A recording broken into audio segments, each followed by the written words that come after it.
School. There are different types of schools. There is an elementary school. The children at the elementary school are young. There is a playground for them to play in. The classrooms are bright and airy. There are blackboards in the classrooms. The children sit in desks to do their work. There is a parking lot for the teachers to park in.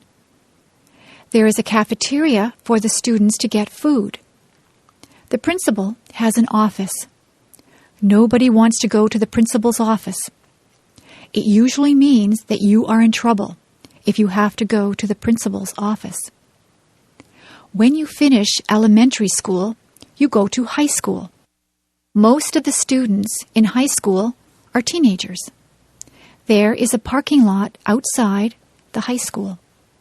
There is also a football field outside. The students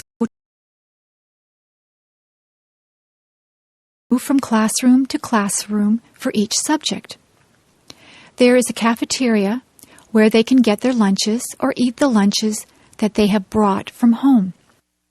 There is a gymnasium where students have physical education. Dances are also held in the gymnasium. Some students go on to university from high school. Students at the university are older. Some of the students are even senior citizens. People come from all over the world to attend the university.